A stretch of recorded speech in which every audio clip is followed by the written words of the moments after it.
Ayan, isang mapagpalang hapon po sa ating lahat. Ayan, take 2 daw sabi ng aking mga member kasi hindi daw masyadong maganda yung aking pagkakagawa. So, eto na, take 2. So, may take 2 pa kayong mga lalaman ha. Okay. So, magandang hapon ulit sa ating lahat. Gabi na.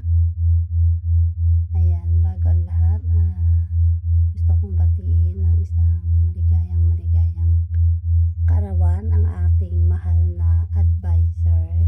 Walang iba kundi si Daddy Marco, the one of the best officer.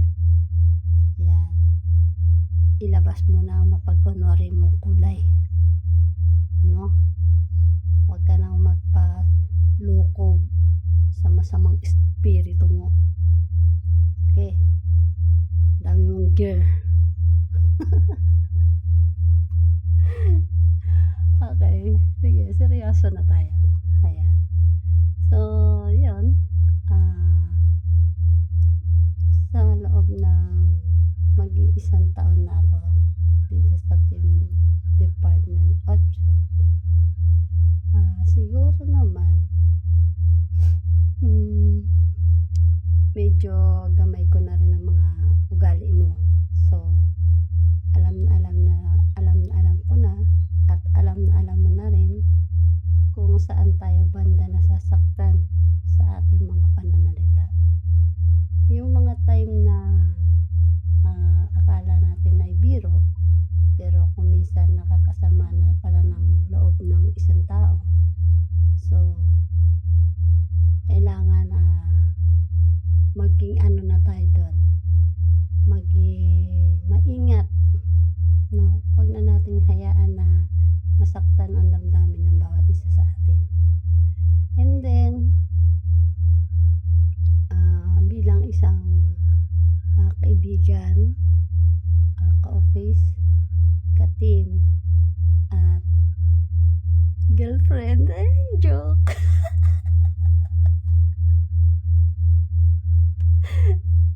Joke lang. Ayan. Sana lagi na lang tayo masaya. Dumating man yung time na kailangan nating maglabas ng sama ng loob, pilitin pa rin natin maging masaya, no? And then, alam mo yung time na ayan, umiiyak na naman ako. Yung time na dati yung masama ang loob ko dahil sa nangyari sa akin,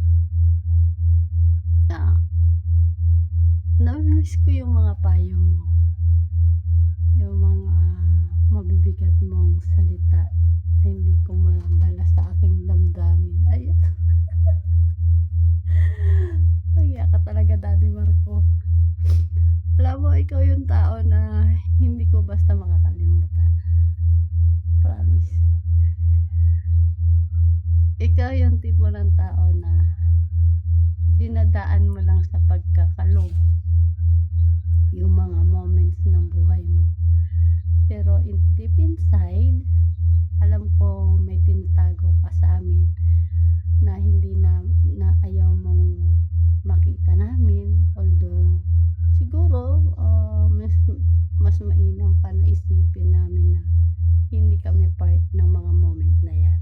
So, pero sana, kung sa tingin mo ikagagaan ng loob mo na sabihin sa amin kung ano yung mga nararamdaman mo, willing kami na makinig, no? So, alalahanin mo na dito sa team natin, hindi lang tayo magkakakilala dito. Hindi lang tayo basta magkakakilala lang dito, no? So, kahit malayo ang ating mga lugar, kung saan man tayo naroroon, Pero 'pag nasa Bigo tayo parang alam mo 'yun, yung feeling na magkakamag-anak tayo, 'di ba? Yung feeling na close friend tayo palagi. And then yun yung mga moment na nami-miss ko sa'yo. Walang ya ka, lagi mo akong pinapaiyak.